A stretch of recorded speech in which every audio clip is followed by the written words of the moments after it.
Um, um, of course, si Dr. Grace at si Undersecretary Montalvo will still be joining us. Gusto kong itanong ngayon sa ating participants there in Manila.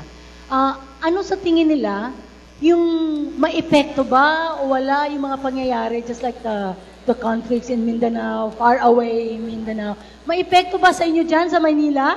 May effect ba sa atin dito sa Manila? Yung mga participants. Meron ba? Meron naman daw po, te. O sino yung gustong sumagot? At nagtago si Kuya.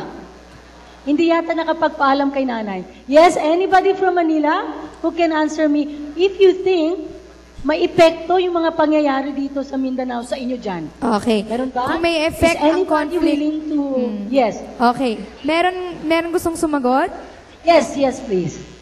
Yes, meron naman. Yan naman ang gusto ko sa inyo eh. Kuya, yes, Kuya. Kitang-kita ka namin, Kuya. Ang tangkad mo. Kaway ka naman sa Zamboanga, Kuya. Yung ano po. Okay, go ahead po. Anong pangalan mo? Opo. Sige po. Oo. Mga Okay. taga, sa Bonga, I am Rafael Pascual from Manila. Okay. May epekto po yung mga insidente ng diskriminasyon, hindi lang po sa Zamboanga, kundi pati dito sa Manila po.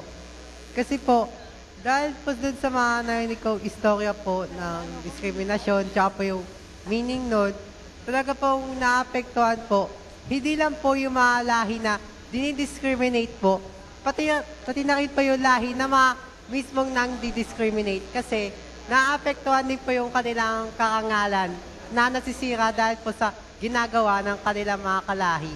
Yung po mga mabubuti po, naapektuhan sila kahit na hindi naman talaga sila ang gumawa nun. Thank you so much. Okay. In short, na-generalize, no? Palakpakan natin si Kuya sa Manila. Yes, Casey. Okay.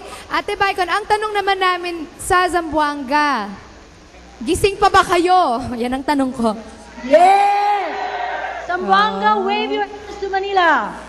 Hello! Yes, lakas-lakas. Okay, so, ang tanong ko sa inyo, if Manila is indifferent to conflict in Mindanao, kung sabihin natin halimbawa lang, walang pakialam ang mga taga Maynila sa mga nangyayari dyan sa Mindanao. Okay? Paano ito makaka-apekto? Paano kayo maapektuhan nun? Kung walang pakialam ang mga taga Maynila sa mga nangyayari sa Mindanao. Okay, yes. Si ate, yes. Okay, good morning po sa lahat. Good morning po, Ate Casey. Good morning. Well, of course, ako po si Crystal Obi Werbol from here in Zamboanga, a fourth-year student po. Well, yes, it really affects Mindanao kasi let's say na walang pakialam yung mga tao from Manila. Well, syempre, what will the people in Mindanao will feel? Of course, we will feel discriminated. Iba yung magiging feeling ng mga tao dito sa Mindanao dahil sa mga pananaw na binibigay ng mga tao from Manila. Because, diba, we all know that people have different perspectives. So, people from Manila used to have negative perspective in us, people here in Mindanao. So, well, ang pakiramdam ng mga tao dito sa Mindanao is that they are being discriminated and it's like people in Manila are showing that we are not part of the society. So, we are asking that sana they will understand what is the happenings or what are the conflicts that are happening here in Mindanao. And sana mabigyan natin ng importansya yung mga tao dito sa Mindanao. That's all. Thank you po. Thank you.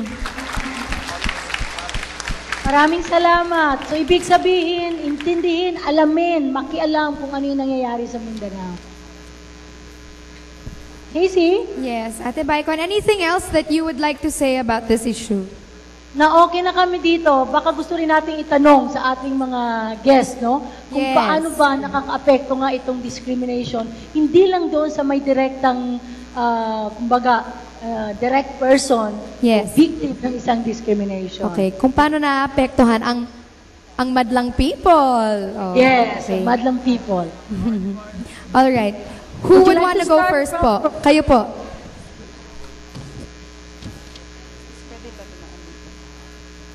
Okay. Would you like to say anything po, sir? Kay Sir Camlian. Can we start with Professor Camlian? Sir Camlian, okay. Sir Camlian, paano po naapektuhan ang buong Pilipinas? Sir, bubulangan ko po kayo.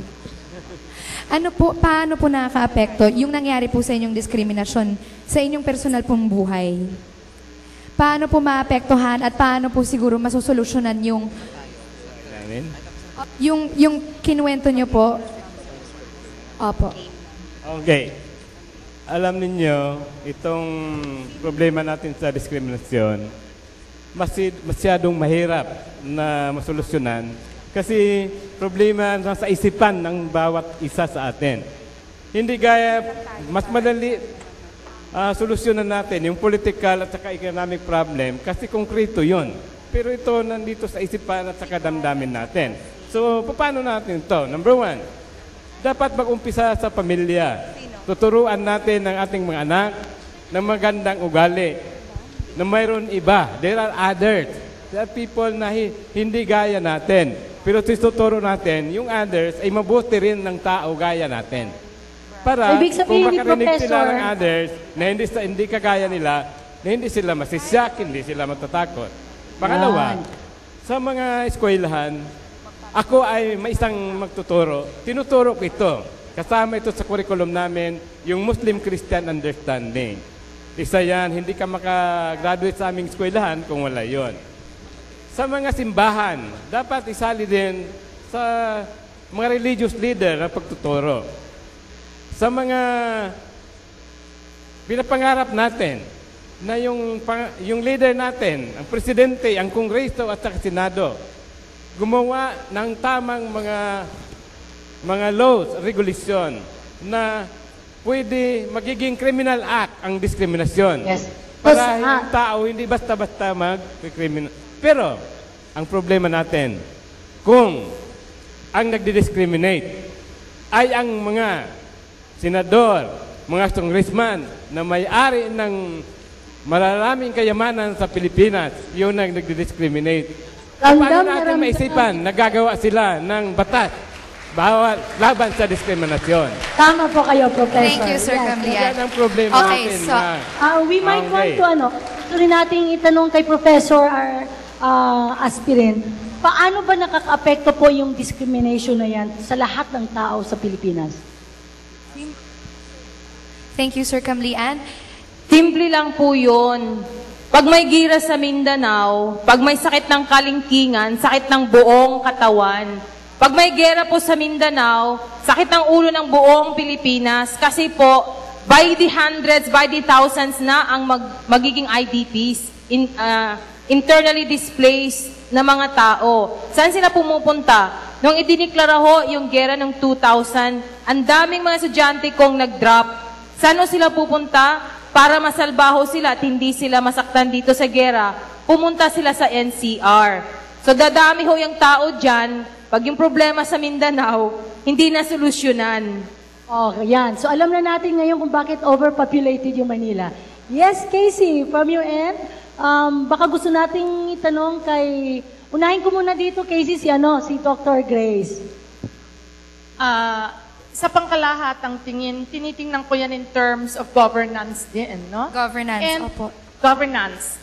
And we're really batting for good governance, because we would like to believe that peace, good governance equals peace. At ang pagbibigay ng mga serbisyo, education, kalusugan, health, social services, pagbibigay ng pagkakataong magkaroon ng hanap buhay, pagnenegosyo, lahat yan, karapatan ng tao. So that we feel that if this is not spread out to all at kukunti lamang ang magkakaroon ng pagkakataong yan, magkakaroon ng tensions dito at hindi magiging peaceful yung ating society. Tama po kayo dyan.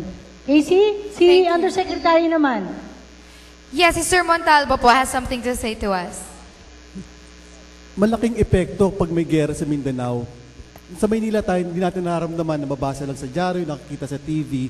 Pero yung mga puhunan, kunyari ng foreign investors, hindi papasok sa Pilipinas hanggang may malaking gera nangyayari sa Mindanao. Tama yan. Yung budget ng gobyerno sa halip na ilaan, halimbawa sa eskwelahan, sa kalusugan, ginagastos yan para sa mga military equipment para labanan ang kapwa Pilipino. So, kahit hindi natin nararamdaman sa Maynila ito, malaki ang epekto sa atin. Ikalawa, in terms of human cost, pare-pareho tayo mga Pilipino, isang bansa pero nag-aaway-away tayo. Yung IDPs na sinabi sa Zamboanga, 500,000 ang na-displaced in 2008. Sa ngayon, meron pang 2,000 pamilya na nakatira sa evacuation centers. 500,000 po ang walang tiraan ngayon. Na-displaced because of war. Okay. At the moment, there are still 2,000 families in evacuation centers that have not gone back to their sites of origins because of continuing violence. Nakabisita ako doon, nakatira sila sa isang mga lugar na hindi nararapat tirahan ng isang tao. Yes. But because of the continuing threat of violence, they are not able to go back. So, importante talaga na maresolba ang government can only do so much. But I think opportunities like these where people are able to talk and converse. Sa akin kasi, the power of storytelling, malaking bagay yung kwentuhan eh. Nagkakaroon ng boses, nagkakaroon ng muka, ang diskriminasyon, nagiging totoo para sa atin. Sa tingin ko naman...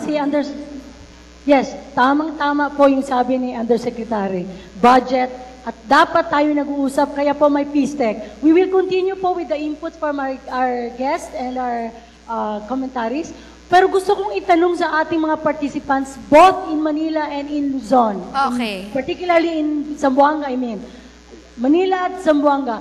Mayroon ba dyan sa Maynila na naka-experience? Kasi kanina we've said, may mga negative at positive na influences din o impact yung ating internet. Ngayon, may naka-experience po ba ng discrimination through text or mga internet?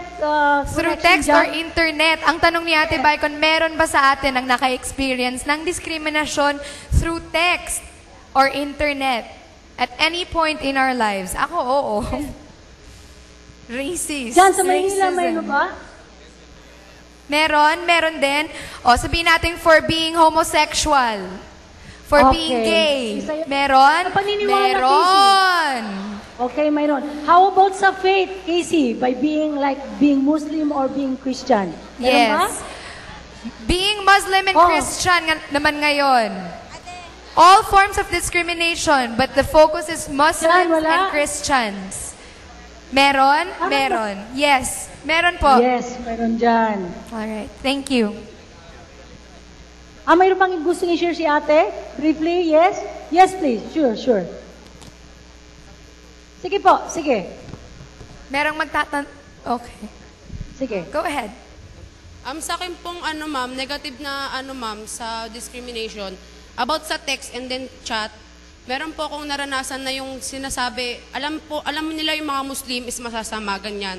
And then, sinasabi, yan ang pinagmumulan ng gera sa Mindanao and then sa lahat ng kapulan nito sa Pilipinas. And then sabi ko, wag nyo gawing masama para sa sarili nyo yung mga Muslim kasi ang Muslim, merong Muslim na masama and then meron ding Muslim na hindi masama.